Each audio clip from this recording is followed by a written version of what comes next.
अपनी हुंकार से सोए हुए राष्ट्र को जगाया और आजाद हिंद फौज के संकल्प से दुनिया के बड़े साम्राज्य को चुनौती दी। हमारे प्रिय नेताजी सुभाष चंद्र बोस। आज इतिहास अपनी धूल झाड़ कर उठ खड़ा हुआ है। जब पूरा राष्ट्र साम्राज्य की बेड़ियों में जकड़ा हुआ था, तब इसी मिट्टी ने सबसे पहले अपनी जंजीरें तोड़कर एक स्वतंत्र आसमान के नीचे खड़े होने का साहस किया। 30 दिसंबर 1943 को नेताजी सुभाष चंद्र बोस ने पोर्ट ब्लेयर की इसी हवा में पहली बार तिरंगा लहराया और इन द्वीपों को शहीद और स्वराज का नाम देकर इन्हें आजाद हिंद के पहले मुक्त प्रांत घोषित किया। 1859 की उन गूंजों को अपने भीतर महसूस कीजिए, जब एबरडीन की इस मिट्टी ने पहली बार प्रतिरोध का गौरव चखा था। यहाँ हमारे पूर्वजों के पराक्रम ने आधुनिक बंदूकों और दमनकारी साम्राज्य के फौलाद को चुनौती दी थी। ये स्मारक पत्थर का नहीं, बल्कि उस भारतीय जिजीविषा का है, जिसे मिटाने की कोशिशें तो बहुत हुई, पर कभी सफल नहीं हुई। कलम की एक लकीर भी क्रांति की ज्वाला भड़का सकती है। कूटनीति की स्याही से दूर ये नियति की स्याही थी। इसने केवल एक नाम नहीं लिखा, बल्कि लाखों दिलों को आजाद हिंद के ध्वज तले लामबंद किया।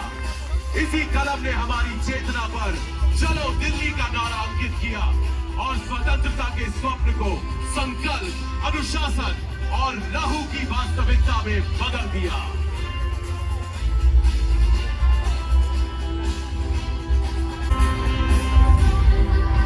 इन लकीरों के उतार चढ़ाव में विद्रोह की धड़कन है, एक ऐसा संकल्प जो रक्त से लिखा गया और मातृभूमि के लिए निभाया गया। हस्ताक्षर की हर लहर उस महानायक के अधिकार को दर्शाती है, जिसने दुनिया को बता दिया कि भारत की संप्रभुता कोई खैरात नहीं, बल्कि हमारा जन्मसिद्ध अधिकार है। दोस्तों, आकाश के इस विशाल विस्तार में हमारे भाग्य का वास्तविक मानचित्र उभर रहा है। एक अखंड भारत की पवित्र ज्यामिति। ये वो प्रतीक है जिसे उन सैनिकों ने अपने सीने पर गर्व से धारण किया, जिन्होंने बटी हुई आत्मा को स्वीकार करने से इनकार कर दिया था।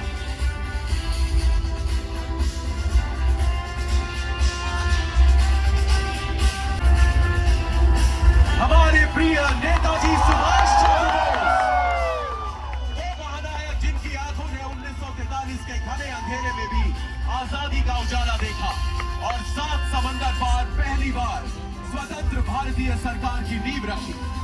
आज हमें यह एहसास होता है कि नेताजी का असली स्मारक ईंट पत्थरों में नहीं, बल्कि हर उस भारतीय के स्वाभिमान में है जो राष्ट्र को सर्वोपरि मानता है। इन पत्थरों का मकसद है इंसानी हौसलों को तोड़ना और काले पानी के सन्नाटे में आवाजों को दफन करना। लेकिन सेल्युलर जेल की ये दीवारें दृढ़ता का सर्वोच्च मंदिर बन गई, जहां काल कोठरी के अंधेरे में भी क्रांति के गीत गुनगुनाए गए। इस जेल की 7 शाखाएं भी उस अग्नि को नहीं बुझा सकी, जिसने इस कारागार को भारतीय राष्ट्रवाद की जन्म। सेल नंबर 52 आज उस अजेय चेतना का प्रतीक है, जहां 1857 के प्रथम स्वाधीनता संग्राम को अपना सबसे ओजस्वी इतिहासकार मिला। ये विनायक दामोदर सावरकर की वो कठिन साधना स्थली है, जहां 10 वर्षों की अमानवीय यातनाएं भी उनके वीर संकल्प को डिगा न सकी और भारत को मिला एक अखंड और शक्तिशाली राष्ट्र बनने का अटूट आत्मविश्वास।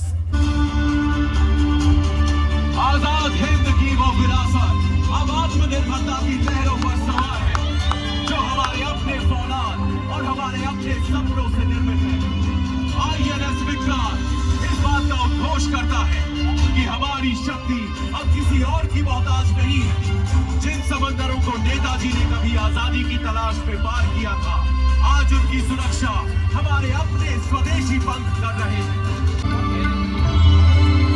ये 5वां पराक्रम दिवस उस ऐतिहासिक मिलन का गवाह है, जहां हमारी प्राचीन वीरता हमारे भविष्य के संकल्पों से हाथ मिला रही है।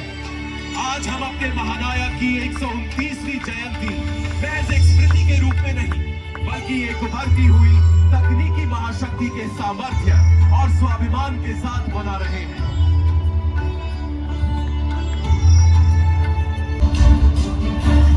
हम नमन करते हैं भारतीय सेना के उन वीर जवानों को जो हमारी शांति के अडिग प्रहरी हैं।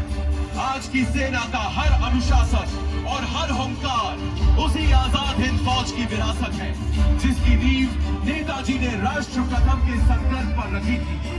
ये हमारा प्रण है कि जिस तिरंगे की आन के लिए हमारे पूर्वजों ने बलिदान दिया उसकी शान हम कभी झुकने नहीं।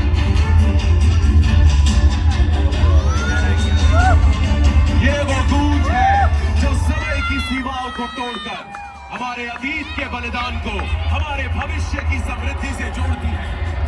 जय हिंद केवल दो शब्द नहीं, उस आत्मनिर्भर भारत का शंखनाद है जो अब विश्व पटल पर अपनी नियति स्वयं लिख रहा है। आइए हम साथ मिलकर इस अनंत